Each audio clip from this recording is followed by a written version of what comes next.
sauce niya. So, after nito, ilagay natin yung ginger. So, ginger. Mix ng ginger, lagyan natin ng chicken cubes. Para yung, yung lasa niya is, may lasa. So, yun. So, tapos na siya. Ano lang natin, stir lang natin, okay na.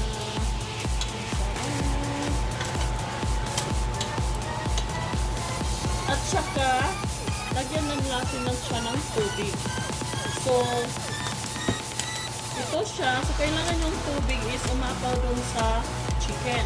So, we'll say mga 3 cups.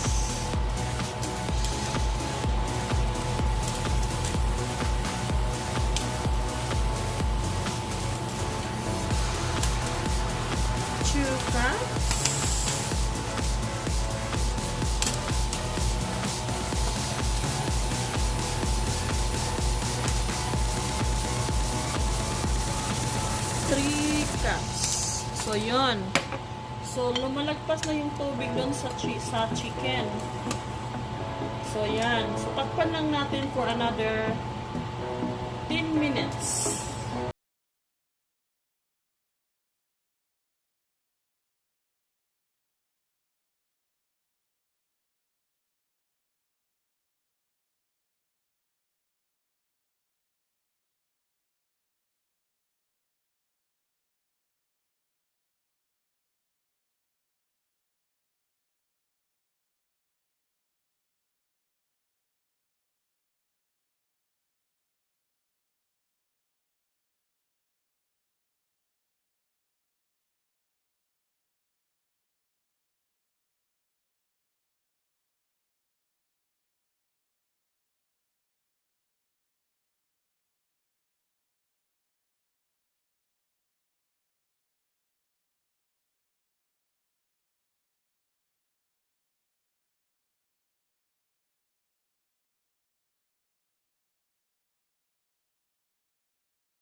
our chicken tinolang manok is tapos na.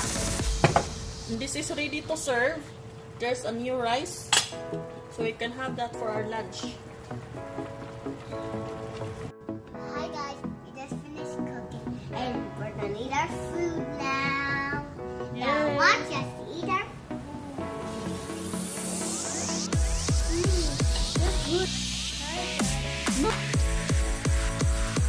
That's yummy, Mama. Who makes it? Me and Janelle. Oh, yummy. Thanks for watching. Don't forget to subscribe, like, and share, and don't forget to post us on Facebook.